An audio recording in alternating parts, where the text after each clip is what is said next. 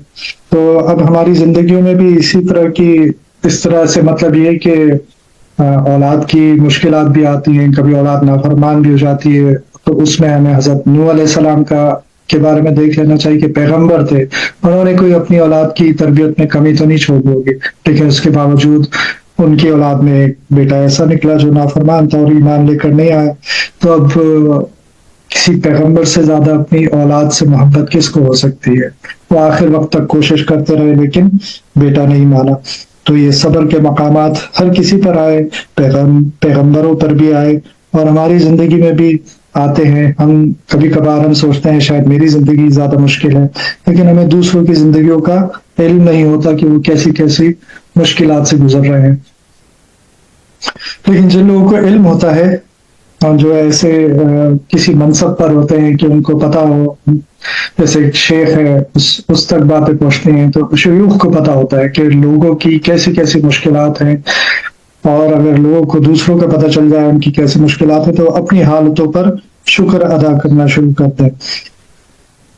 تو یہ تو بات ہو گئی صبر کے حوالے سے۔ اب یہ صبر میں بھی اللہ سبحانہ وتعالیٰ نے ہمیں کچھ بتائی ہیں باتیں کہ کن کن طریقوں سے اللہ سبحانہ وتعالیٰ ہمیں آزما سکتے ہیں۔ تو سورہ بقرہ کی آیت نمبر 155 میں اللہ سبحانہ وتعالیٰ فرما رہے ہیں فَلَنَبْلُوَنَّكُمْ بِشَيْءٍ مِّنَ الْخَوْفِ وَالْجُوعِ وَنَقْصٍ مِّنَ الْأَمْوَالِ وَالْأَنفُسِ وَالثَّمَرَاتِ وَبَشِّرِ الصَّابِرِينَ۔ ترجمہ یہ ہے کہ اور دیکھو ہم تمہیں آزمائیں گے ضرور، کبھی خوف سے اور کبھی بھوک سے اور کبھی مال و جان اور پھلوں میں کمی کر کے، اور جو لوگ ایسے حالات میں صبر سے کام لیں ان کو خوشخبری سنا دو۔ آگے فرماتے ہیں الذین اذا اصابتهم مصیبہ قالوا انا للہ وانا الیہ راجعون۔ یہ وہ لوگ ہیں کہ جب ان کو کوئی مصیبت پہنچتی ہے تو یہ کہتے ہیں کہ ہم سب اللہ ہی کے ہیں اور ہم کو اللہ ہی کی طرف لوٹ کر جانا ہے۔ اولئک علیہم صلوات من ربہم ورحمہ واولئک هم المہتدون۔ یہ وہ لوگ ہیں جن پر ان کے پروردگار کی طرف سے خصوصی عنایتیں ہیں اور رحمت ہے، اور یہی لوگ ہیں جو ہدایت پر ہیں۔ تو اب اللہ تعالیٰ نے ہمیں بتا بھی دیا کہ میں ان طریقوں سے آزماؤں گا، اور جو کوئی ایسی مصیبت میں گرفتار ہوا اور اس نے ایسے موقع پر صرف اتنا کہہ دیا انا للہ وانا الیہ راجعون، تو پھر کیا ہوا؟ یہ وہ لوگ ہیں جن کے اوپر اللہ تعالیٰ کی طرف سے خصوصی عنایتیں ہیں۔ تو اب یہ چھوٹا سا ہم نے کام کر دیا انا للہ وانا الیہ راجعون، تو اس پہ ہمارا یقین بھی ہونا چاہیے، صرف زبان سے نہیں کہنا چاہیے، لیکن اس کا کتنا بڑا اجر ہو گیا کہ اللہ تعالیٰ ہم پر رحمت نازل فرما رہے ہیں۔ اب یہ جو فرمایا کہ وَلَنَبْلُوَنَّكُمْ بِشَيْءٍ مِّنَ الْخَوْفِ وَالْجُوعِ، تو یہ خوف کیا ہوتا ہے؟ خوف یہ نہیں ہوتا، صرف یہ نہیں ہوتا کہ دشمن کا خوف ہو یا کسی موذی جانور کا خوف ہو۔ خوف یہ بھی ہوتا ہے کہ اب اگر آپ کسی مشکل میں پھنس گئے ہیں تو آگے کیا ہوگا، اس کا خوف۔ اب یہ وقت کیسے، یا مثال کے طور پر کسی پر کوئی بیماری آ گئی، کوئی بہت ہی مہلک بیماری آ گئی، تو اب یہ خوف کہ اب کیا ہوگا، اور کہیں یہ نہ ہو جائے، کہیں وہ نہ ہو جائے۔ تو اب یہ تو ایک فطری سی بات ہے کہ انسان کے اوپر ایسے مواقع آتے ہیں جب وہ خوف میں گرفتار ہو جاتا ہے اور سوچتا ہے کہ اب کیا ہوگا، کہیں یہ نہ ہو جائے، کہیں ایسا نہ ہو جائے۔ ایسے موقع پر ہمیں فوراً اپنے آپ کو یہ جواب دینا چاہیے کہ جو بھی ہوگا اللہ تعالیٰ کے حکم سے ہی ہوگا، ان کے اذن سے ہوگا، اور اس ہی میں راضی ہوں گا، چاہے وہ بات مجھے تکلیف پہنچائے، دکھ پہنچائے، جو بھی ہے۔ یہ جب انسان اپنے آپ کو جواب دے دیتا ہے تو اس کے اندر کافی اس کے دل کو سکون پہنچتا ہے کہ جو کچھ ہو رہا ہے وہ اللہ تعالیٰ کے اذن سے ہو رہا ہے، اور میں اس کو بدل نہیں سکتا۔ تو میں صرف یہ کر سکتا ہوں کہ میں گڑ گڑاؤں، اللہ تعالیٰ کے آگے روؤں، گریہ وزاری کروں، اللہ سے مانگوں، پھر اللہ تعالیٰ چاہیں گے، اللہ تعالیٰ نے چاہا تو یہ حالت کو بدل دیں گے، اور اگر وہ جو مقدر ہے وہی ہونا ہے تو میں اس میں بھی راضی ہوں، اللہ کی رضا میں راضی ہوں۔ تو یہ کچھ باتیں صبر کے متعلق ہو گئی۔ حضرت تھانوی رحمہ اللہ نے اپنی کتاب میں پھر آگے شکر کے بارے میں بھی بات فرمائی ہے، اور اس میں ایک بہت ہی باریک سا نقطہ یہ ہے کہ شکر کرنے سے بھی صبر پیدا ہوتا ہے۔ شکر کرنے سے صبر کیسے پیدا ہوتا ہے؟ وہ اس طرح کہ جب انسان اپنی ایک عادت بنا لیتا ہے کہ وہ اللہ تعالیٰ کی نعمتوں کے بارے میں سوچتا رہتا ہے اور شکر ادا کرتا رہتا ہے، اور اس کے دل میں ایک شکر کی کیفیت پیدا ہو جاتی ہے کہ اللہ تعالیٰ نے یہ نعمتیں مجھے دے رکھی ہیں، اور جو کہ اگر وہ گننا شروع کر دے تو وہ ان کا شمار نہیں کر سکتا۔ لیکن مسلسل اگر اس کے دل کی یہ کیفیت ہو کہ اس کو اللہ تعالیٰ کی نعمتوں کا استحضار ہو، اور اس کا دل شکر سے بھرا ہوا ہو، لبریز ہو، کیونکہ جیسے ہی اس کے اوپر کوئی مصیبت آئے گی تو وہ اس بات کا احساس کرے گا کہ میرے اوپر اللہ تعالیٰ کے کتنے احسانات ہیں، اور اگر یہ مشکل آ گئی ہے تو اللہ تعالیٰ مجھے جہاں پہلے اتنی مشکلات سے نکالا ہے، اس مشکل سے بھی اللہ ہی مجھے نکالیں گے۔ تو یہ جب اس کے اندر کیفیت آئے گی تو صبر اس کے لیے آسان ہو جائے گا۔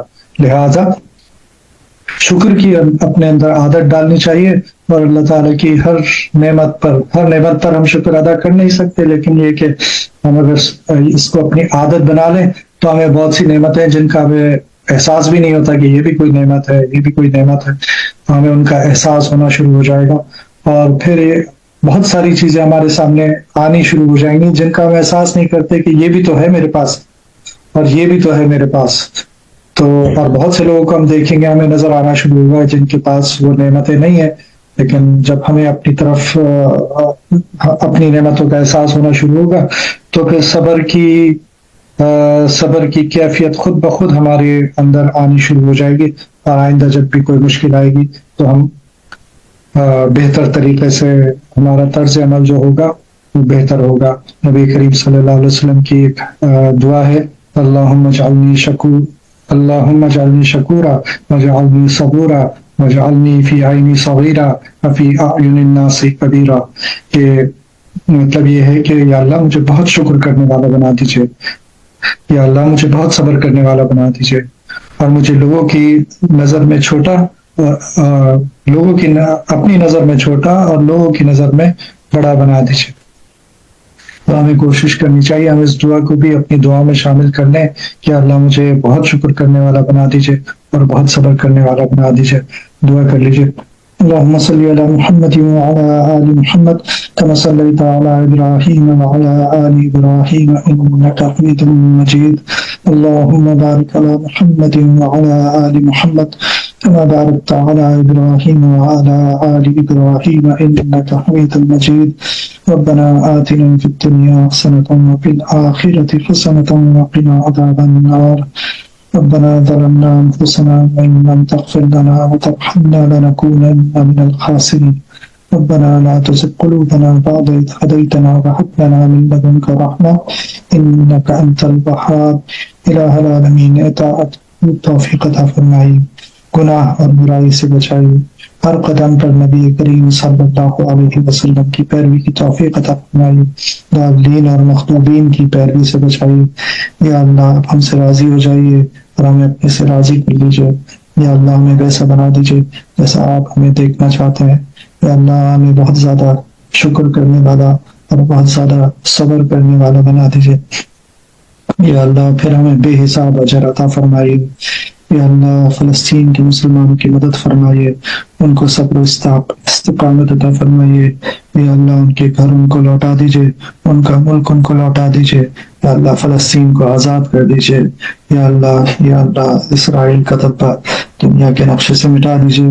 یا اللہ ظالموں پر اپنا عذاب نازل فرمائیے، یا اللہ ان کے آپس میں اختلافات پیدا کر دیجیے، بیماریاں پھیلا دیجیے، یا اللہ فلسطین کو ہماری زندگی میں آزاد کر دیجیے، اللہ یا اللہ جو بھی ظالم کی مدد کر رہے ہیں ان پر بھی اپنا عذاب نازل فرمائیے۔ اللہم انا نجعلک فی نحورہم ونعوذ بک من شرورہم، اللہم انا نجعلک فی نحورہم ونعوذ بک من شرورہم، اللہم انا نجعلک فی نحورہم ونعوذ بک من شرورہم۔ یا شدید العقاب، یا شدید العقاب، یا شدید العقاب، یا سریع الحساب، یا سریع الحساب، یا سریع الحساب، یا قہار یا قہار یا قہار۔ وصلی اللہ تعالی علی خیر خلقہ محمد وعلی آلہ واصحابہ اجمعین، آمین برحمتک یا ارحم الراحمین۔